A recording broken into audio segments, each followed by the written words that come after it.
Assalamualaikum warahmatullahi wabarakatuh. Salam jumpa, salam sejahtera untuk Anda semua para pemirsa Aras 9 Swidi Wasi Aji. Apa kabar kita, Bro? Baik. Sudah satu abad ya kita tidak bertemu karena selama satu abad itu saya sedang tirakat Papa berat Popo Broto di Indonesia bagian barat. Setelah alhamdulillah sampai di Jakarta, kita bersama kembali di Cokro dan kembali lagi akan mengulas pusaka. Pusaka gerangan apakah? Wah, sekarang saya memegang sebuah pusaka yang tampak dari luar gagah ya? Merbawani. Merbawani itu anggun berwibawa, gagah. Dan ya. Berat juga. Biar pemirsa tidak penasaran, langsung saja kita buka dan kita baca. Kayu standar pusaka Timongo atau Timoho dengan pendoknya bunton. Ya, pendok bunton. Bismillahirrahmanirrahim, kita buka. Wah, Masya Allah. Lihat tuh seloroknya, belingnya sang pamor. Tadi bukan. Bismillahirrahmanirrahim. Tampak ini ya berat seperti kalau dari gagahnya kayak yang kita pernah bahas punya Mas Dimas itu apa? Brojo Gunung. Ya, sama-sama lurus, bilang leres, tapi ada perbedaan juga. Lah kalau itu Brojo Gunung yang waktu itu bisa menancap ke kaleng, ya, ini juga kayaknya bisa ya. Tapi ini bukan Brojo Gunung ya. Ini masuk jenisnya. Kalau kita lihat dari ciri mati atau ciri wanci, di tengah-tengah ada sokokan. Ini ya sokokannya. Sokokannya rangkap. Tapi tidak kurang terlihat karena anunya penuh ini ya. Betul. Pamurnya masih menggeling. Betul. Lalu kemudian ada pejetan atau belumbangan. Ini pejetan, ini pejetan. Kemudian ini belumbangan atau mohon maaf, ini tikal alis ya. Ini tikal alis. Ya, ada tikal alis. Ini pejetan atau belumbangan. Terus gandiknya lurus ya? Ya, lurus. Lugas ya. Dibilang lurus itu karena nggak ada kembang kacang, nggak ada yang begini tuh ya. Betul. Terus di belakang ada ornamen lagi kah? Di belakang juga lugas, tidak ada ornamen apapun, kembang kacang, tidak ada ripandan, tidak ada gereneng, tidak ada rondo nonor. Jadi canda tidak ikut ya. Ada odo-odo nggak sih? Iya, odo-odo tetap ada ya. Tengahnya geligir sapi, mirip sinom. Nah, tetapi bedanya kalau sinom itu di sini ada kembang kacangnya, nah kan gitu. Ini lugas saja seperti tilam, ya, seperti brojol gitu. Nah, maka dengan ciri wanci yang seperti ini, insya Allah adalah JST. Apakah gerangan JST? Jala Sangu Tumpeng. Jala Sangu Jasangtum. Jasangtum. JST kata apa bahasa Tionghoanya itu apa? Jasangtum.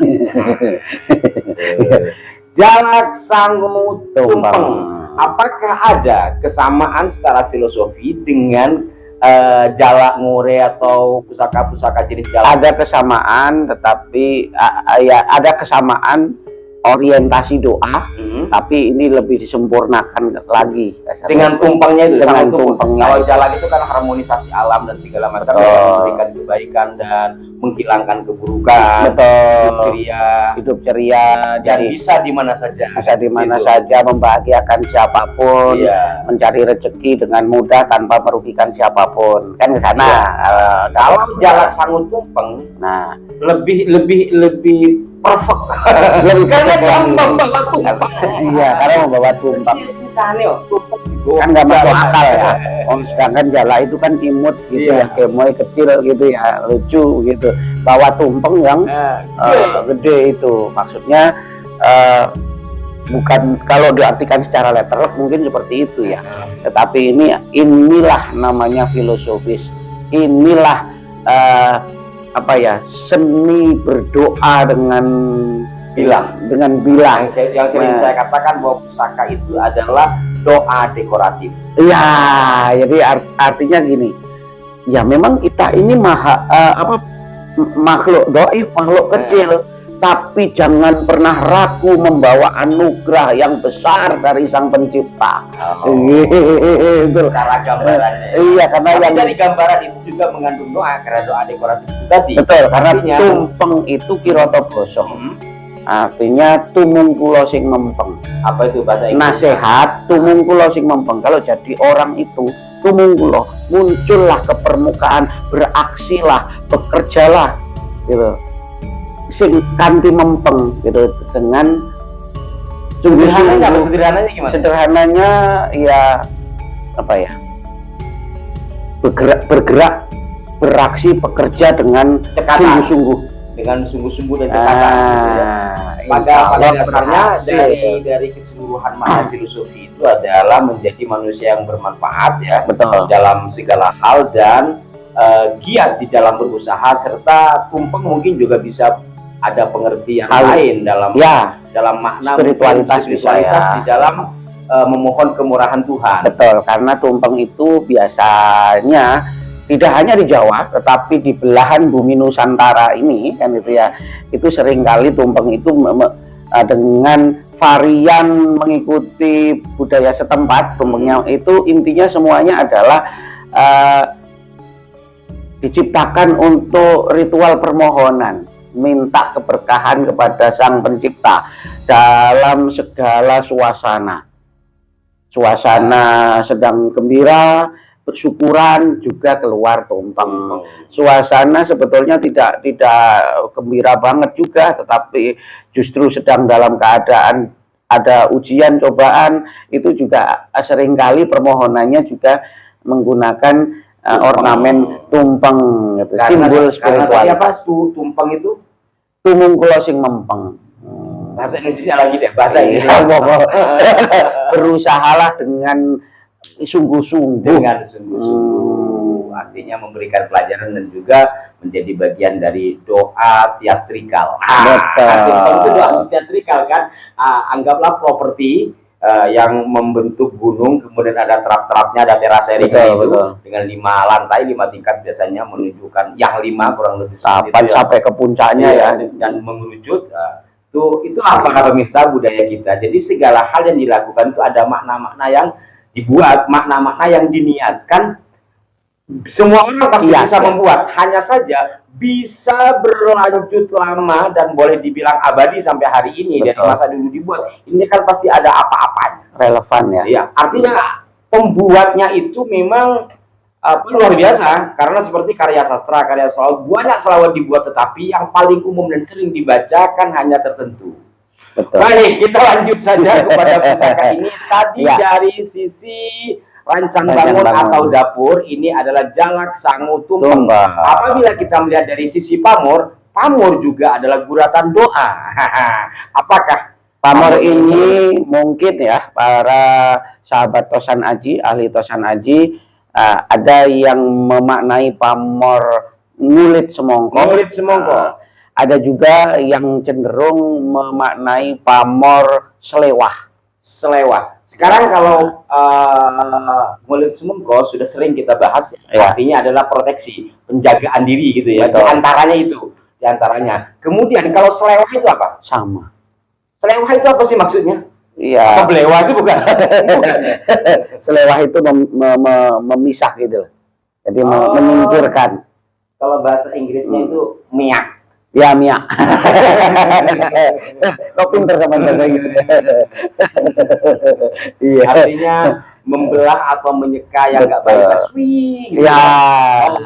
Berarti kalau toh ini masuk ngulit semongko bermakna proteksi, pertahanan diri juga ya.